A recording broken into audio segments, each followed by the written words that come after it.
కూటమి ప్రభుత్వ పాలనలో సూపర్ 6 అట్రఫ్లాప్ సినిమా అని ఎద్దేవా చేశారు వైఎస్ఆర్సీపీ అధినేత వైఎస్ జగన్.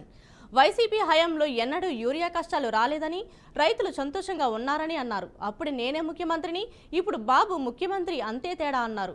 బాబు హయాంలోని ఎందుకు జరుగుతుందన్నారు. అధికారులు కూడా వాళ్లే అయినప్పుడు ఈ పరిస్థితి ఎందుకు అన్నారు. కారణం జగన్ అనే వ్యక్తికి రైతులపై ఉండే మమకారం అన్నారు. పాలనలో ఎప్పుడైనా ఎక్కడైనా ఇలా రైతులు ఎరువుల కోసం అగచాట్లు పడడం, రోడ్డెక్కడం ఎక్కడైనా ఎప్పుడైనా చూశారా అని అడుగుతా ఉన్నా. మరి ఎందుకు జరగలేదు? వైఎస్ఆర్సీపీ ప్రభుత్వ హయాంలో ఎందుకు జరగలేదు? ఎందుకు చంద్రబాబు నాయుడు గారి హయాంలో మాత్రమే ఎందుకు జరుగుతూ ఉన్నాయి? అదే ముఖ్యమంత్రి పదవే కదా. అప్పుడు జగన్ ఉన్నాడు, ఇప్పుడు చంద్రబాబు ఉన్నాడు. అదే ముఖ్యమంత్రి పదవే, అదే అధికారులే. అప్పుడున్న అధికారులే, ఇప్పుడు కూడా అధికారులే, అదే అధికారులే. మరి ఎందుకు పరిస్థితి? ఇప్పుడు ఎందుకు ఆ పరిస్థితి ఉంది, అప్పుడు ఎందుకు ఆ పరిస్థితి లేదు?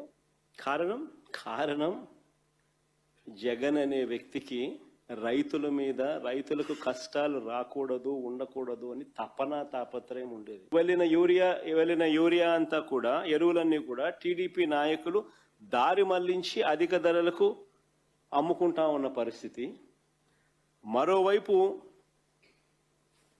వీరు అధికంగా కేటాయించిన ఎరువులు, ప్రైవేట్కి ఏదైతే వీళ్ళు అధికంగా కేటాయించిన ఎరువులు ఏదైతే ఉన్నాయో వాళ్ళు దాన్ని బ్లాక్ చేసి బస్తా ఏకంగా 267 రూపాయలు బస్తా యూరియా ఉంటే దానికన్నా 200 రూపాయలు అధికంగా, 250 రూపాయలు అధికంగా దాన్ని బ్లాక్ చేసి స్కేర్సిటీ క్రియేట్ చేసి బ్లాక్లో అమ్ముతా ఉన్న పరిస్థితి. ఇలా బ్లాక్ మార్కెట్లో ఎరువులు అమ్మడం ద్వారా చంద్రబాబు నాయుడు గారు దీన్ని ప్రోత్సహించడం ద్వారా డైరెక్ట్గా భాగస్వామి కావడం వల్ల దాదాపుగా 200 నుంచి 250 కోట్ల రూపాయల స్కామ్ ఇది. రైతులను పీడించి స్కాములు చేసి కింద నుంచి పైదాకా అందరూ పంచుకున్నారు. నేను అడుగుతా ఉన్నా, మా ప్రభుత్వ హయాంలో ఇలాంటి అక్రమాలు ఎందుకు జరగలేదో తెలుసా? కారణం ఆ రోజుల్లో ఒక భయం ఉండేది. తప్పు చేయాలి అని అంటే భయపడేవాళ్ళు. ఈరోజు దగ్గరుండి చంద్రబాబు నాయుడు గారి దగ్గరుండి స్కామ్లో భాగస్వామి అయి దీన్ని ప్రోత్సహిస్తూ ఉన్నాడు. పైన మాటలు మాట్లాడతారు, తూతూ మంత్రాలే చేస్తారు తప్ప ఎక్కడా చిత్తశుద్ధితో తనిఖీలు ఉండవు.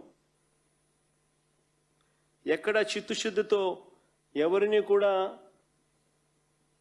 ఎవరి మీద చర్యలు ఉండవు. మా ప్రభుత్వ హయాంలో కలెక్టర్లతో ఎస్పీలతో జరిగే నెల జరిగేది వీడియో కాల్. ఎస్పీలకు, కలెక్టర్లకు మ్యాండేట్ ఇచ్చేవాళ్ళం. బ్లాక్ మార్కెటింగ్ అనేది కనిపిస్తే మీ ఉద్యోగాలు పోతాయని. ఈరోజు ఏం జరుగుతా ఉంది? దగ్గరుండి స్కాములో మీరు కూడా భాగస్వాములు అయినారు కాబట్టి. జూబ్లీ హిల్స్ నియోజకవర్గంలో ఉప ఎన్నికల ముంగిట బీఆర్ఎస్ నేత కేటీఆర్ కీలక వ్యాఖ్యలు చేశారు. ఎన్నికలు వస్తూ పోతూ ఉంటాయని, కానీ తమకు అండగా నిలిచిన యాగంటి కుటుంబానికి అండగా నిలబడాలని పార్టీ శ్రేణులకు పిలుపునిచ్చారు. త్వరలో జరగబోయే ఉప ఎన్నికలను ప్రతి కార్యకర్త తన సొంత పోరాటంగా భావించి పనిచేయాలని ఆయన ఉద్ఘాటించారు. కాంగ్రెస్ నాయకులు హైడ్రా పేరుతో డబ్బులు వసూలు చేస్తున్నారని కేటీఆర్ ఆరోపించారు. ఆ డబ్బులతో జూబ్లీహిల్స్లో ఓట్లు కొనాలని చూస్తున్నారని విమర్శించారు. అంతేకాకుండా కాంగ్రెస్ నాయకులు దొంగ ఓట్లను రాయించారని, వాటిని తొలగించే బాధ్యతను బీఆర్ఎస్ నాయకులు తీసుకోవాలని సూచించారు. తయారున్నారు మీరు. వినయ్ భాస్కర్ అన్నతోని, రవీంద్రరావు అన్నతో నా రిక్వెస్ట్, దయచేసి మీరు కూడా 75 బూతులు పంచుకొని మీ టీంలతోని ఇల్లు తిరిగే ప్రోగ్రాం పెట్టాలి.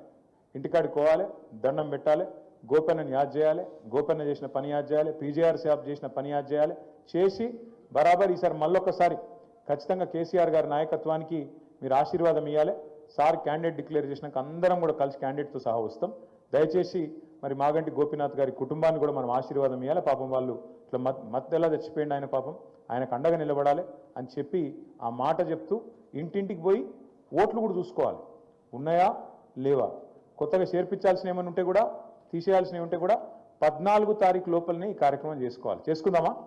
మీరిగిన రేమత్ నగర్లో పొరపాటున ఒక్క ఓటు కాంగ్రెస్కి వడనిస్తే ఆ ఓటు మీ ఇల్లు మీరు గూలగొట్టుకుంటందుకు వేసుకునే ఓటే అవుతుంది. ఒక్క ఓటు మీరు పొరపాటున వేసినా ఒక్కొక్క గరీబోని ఇల్లు కూలగొట్టేందుకు మీరు సంధించినట్టు అవుతుంది, వాళ్ళకి లైసెన్స్ ఇచ్చినట్టు అవుతుంది.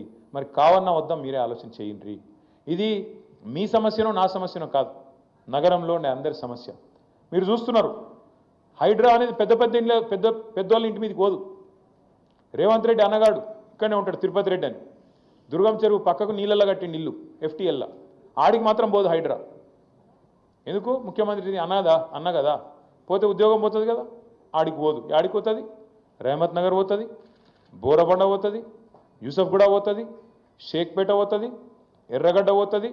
మీ దగ్గర ఉండే బస్తీలకు మాత్రం బరాబర్ వస్తుంది. కులగొడితే పేదవాడిని అడిగేటోడేవాడు? గోపన్న లేడు కదా, గోపన్న ఉంటే బరాబర్ వచ్చి అడ్డం నిలబడుతుండే. గోపన్న లేడు కదా, ఇక అడిగేటోడు ఎవడున్నాడు?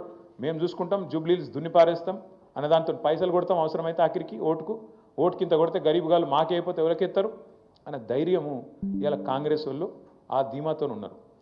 వాళ్ళు ఇలా సర్వశక్తులు అడ్డుతారు, అధికారంలో ఉన్నారు, అడ్డగోలు పైసలు ఉన్నాయి, బెదిరిస్తారు.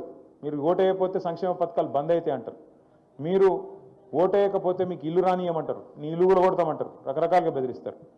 మాట్లాడేది మాట్లాడాలి, చేసేది చేయాలి. ఎందుకంటే ఆ లోపల పోయినాక ఓటు వచ్చేది ఎవరికి తెలియదు, బ్రహ్మదేవునికి కూడా తెలియదు. కంపల్సరీ మనం ఏం చేయాలంటే మూతోడ్ జవాబు ఎక్కడియాలి, ఆ బటన్ ఒత్తి కారు రైమని ఉరుకుతుంటే మెజారిటీ గోపన్నకు 16,000 వస్తే ఈసారి మనకు 32,000 దాటితేనే బ్రహ్మాండంగా మనం గెలిచినట్లే.